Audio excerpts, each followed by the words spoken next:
Hello दोस्तों, आज मैं आपके लिए लेके आया हूँ एक हाईवे का भूतिया ढाबे की कहानी। तो मैं स्टार्ट करता हूँ। एक दिन सुरेश देर रात वीरान सड़क से गुजर रहा था और आज उसने ऑफिस में कुछ नहीं खाया था और उसे भूख के मारे पेट में चूहे कूद रहे थे। पेट ही घर की ओर निकल पड़ा। कुछ घंटे गाड़ी चलाने के बाद उसे ज़ोर से भूख लगने लगी। कुछ ही दूरी के चलने के बाद सुरेश की हालत और ज़्यादा ख़राब होने लगी। बहुत तेज़ी से भूख के कारण अब उसकी आंखें सिर्फ खाना ही तलाश रही थी। तो अब उसकी गाड़ी चलाने का ध्यान लगाने मुश्किल होने लगा। फिर उसने गूगल मैप खोला और होटल ढाबा खोज लिया, मगर 15 किलोमीटर से पहले कोई नहीं था। तब उसने एक फिर से हिम्मत बांधी और गाड़ी फुल स्पीड में चलाने लगा। कुछ देर बाद कहीं जाकर ढाबा दिखाई दिया। ढाबा देखते ही उसकी जान में जान आ गई। ढाबे पर पहुंचते ही ढाबे के मालिक बोला, आइए साहब आइए, बताइए क्या खाएंगे। मटर पनीर, छोले भटूरे, दाल चावल, पूड़ी सब्जी या मस्त लस्सी लेकर आओ। सुरेश भाई, जो अच्छा खाना बना हो वो दे दो, ढाबा मालिक नौकर को खाना परोसने को कहता है। नौकर खाना लेकर सुरेश के सामने खाना रखकर जाने लगा। तभी सुरेश ने आवाज़ दी, भाई पानी रख जाना यार। तभी वेटर पीछे मुड़कर गर्दन पूरी उल्टी घुमाकर कहता है, ठीक है साहब। तभी सुरेश चारों तरफ नज़र घुमाई। ढाबा पूरी तरह खाली था। सिर्फ मालिक, नौकर है वहाँ। टेबल एकदम गंदी, कमरे में मकड़ियाँ जाले कब कर रखा था। सुरेश बहुत डर गया। यह सब ढाबा मालिक देख रहा था। उसने तुरंत सुरेश को समझाया। मालिक को कहा, भूतिया ढाबा नहीं है, यह तो बस रामू है ना, हर बार यही नाटक होता है। इसका असल में यही होगा, ज़्यादा योगा करता है तो उसकी गर्दन लचीली है। और देखो आज फिर तो उसने डरा दिया।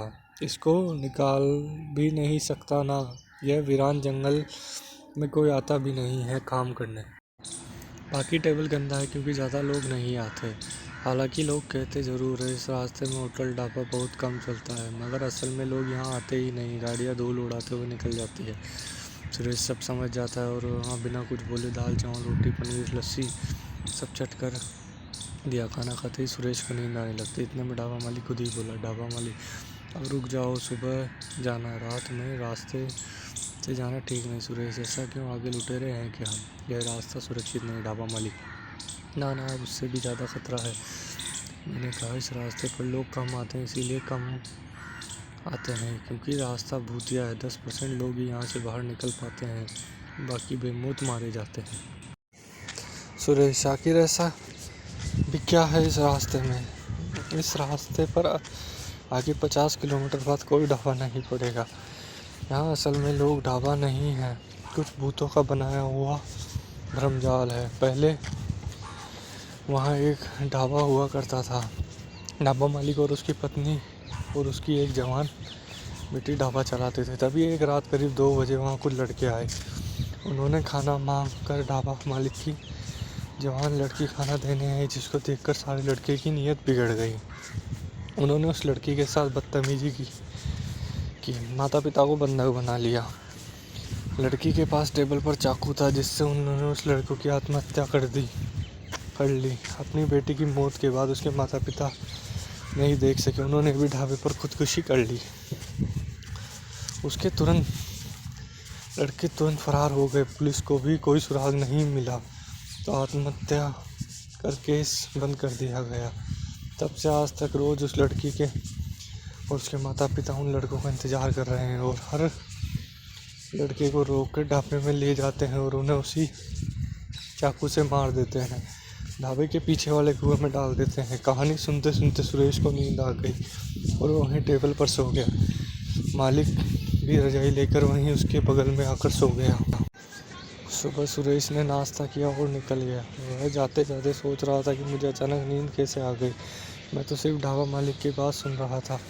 इतनी बोरिंग कहानी तो नहीं थी। कहीं कुछ गड़बड़ तो नहीं, खाने में कुछ मिलाया गया हो। फिर आगे जाकर देखा तो सच में ढाबा वीरान पड़े हैं और एक रेलवे क्रॉसिंग आई। एक मालगाड़ी कोयला लेकर क्रॉस कर रही थी तो क्रॉसिंग बंद थी।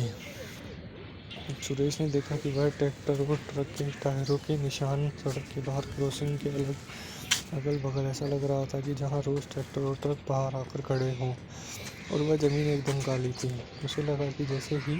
उसे लगा जैसे कोयला यहीं लादा और उतारा जाता है। उसके दिमाग में सवालों का तूफान आ रहा था। आखिरकार इसका दिमाग भी पत्रकार वाला था। उसने सब कुछ जानने की ठान ली। अगली रात उसी ने वापस आने लगा। वापसी में जब उसी ढाबे की तरफ गया तो केरोसिन से लगभग 50 किलोमीटर दूर सुरेश वहीं रुक गए। वहाँ बुन कुछ खाए पिए महज रास्ता पूछ कर निकल गया तो ढाबे मालिक के मेरी कहानी सुरेश को रोकने की कोशिश की। बेटा, बड़ों की बात मानो, रास्ता जाने लायक नहीं है। रास्ते में भूतिया ढाबा है जो ज़बरदस्ती तुम्हें खींच लेगा और फिर तुम्हें वापस नहीं आओगी। सुरेश: चाचा जी, मैं रुक नहीं सकता। मेरी माँ की तबीयत ठीक नहीं है और मेरी माँ के लिए मैं सबको भूत बना सकता हूँ और ज़रूरत पड़ने पर भूत से लड़ भी सकता हूँ। इतना कहकर सुरेश अपनी कार से निकल गया। 10 किलोमीटर चला ही होगा। रास्ते में खून के निशान मिलने लगे जिससे पैर आगे की ओर तरफ जा रहे थे। एक उल्टा था। यह देखकर सुरेश डर गया और फिर गाड़ी की स्पीड बढ़ा दी। कुछ दूर जाने के बाद खून के निशान बंद हो गए, लेकिन खंभे पर लगी लाइटें चालू बंद होने लगी। अब गाड़ी की स्पीड और धीमी करनी पड़ी। इतना कहकर सुरेश अपनी कार से निकल गया। अचानक रास्ते में बैरिकेड्स आ गए जिस पर लिखा था, आगे सड़क पर काम चल रहा है, कृपया यहीं से मार्ग बदलें। और कुछ दूरी चलने के बाद अजीबोगरीब लोग हवा में उड़ रहे थे। उनके हाथ में मैल और सड़क में काम करने वाले औजार थे, जिसके बाद सुरेश को लगा शायद ढाबे मालिक की बात मान लेनी चाहिए थी। सुरेश ने गाड़ी के पीछे लगे जैसे किसी को गाड़ी पकड़ ली हो। उसने गाड़ी की स्पीड चलानी शुरू की। 10-20 किलोमीटर के बाद बगल में ढाबा देखा। काफ़ी चहल पहल थी वहाँ। बहुत सारे लोग थे। ऐसे लोग लग रहे थे कि भूतिया ढाबा हो। सुरेश ने गाड़ी रोकी और वह ढाबे में गया। उसके अंदर जाते ही तुरंत दरवाज़ा अपने आप बंद हो गया। बत्ती बंद हो गई। किसी ने फ़ोन टॉर्च ऑन किया। सुरेश ने देखा, हैरान रह गया। सुरेश को लगा कमरे में बहुत सारे लोग उड़ रहे हैं। सुरेश ने देख लिया कि कमरे में बहुत सारे लोग उड़ रहे हैं। केंद्र में लड़की और उसके माता पिता हैं और आसपास कुछ लड़के हैं जिनको लड़की चाकू से मार रही है। मगर यह देखकर सुरेश डरा क्योंकि उसने मोबाइल में सब रिकॉर्ड करना चाहा। तभी पीछे से सिर पर किसी की तेज से वार किया। बेहोश होने लगा, मगर उससे पहले मोबाइल में एक बटन दबा दिया और फिर बेहोश हो गया। आधे घंटे के अंदर वहाँ पुलिस की बड़ी गाड़ियाँ आ गई। उसने सुरेश को उठाया और एम्बुलेंस में भेज दिया। वह अपने टॉर्च की लाइट में लोगों को खोजने लगा। ऊपर लोग अभी भी उड़ रहे थे और उसमें टॉर्च की लाइट आर पार हो रही थी। इतनी देरी में किसी पुलिस वाले को लाइट बटन मिल गया। उसने तुरंत लाइट बटन चालू कर दी। सारे भूत गायब हो गए। कमरे के बीच 3D प्रोजेक्ट बनाया गया था। पुलिस ऑफिस ने सब सील कर दिया और कमरे में खोजबीन शुरू की। उसने नौकर को पकड़ लिया और उसके शमशान से लाए हुए कंकाल और उसके मुर्दों की खोपड़ियाँ भी बरामद हुई।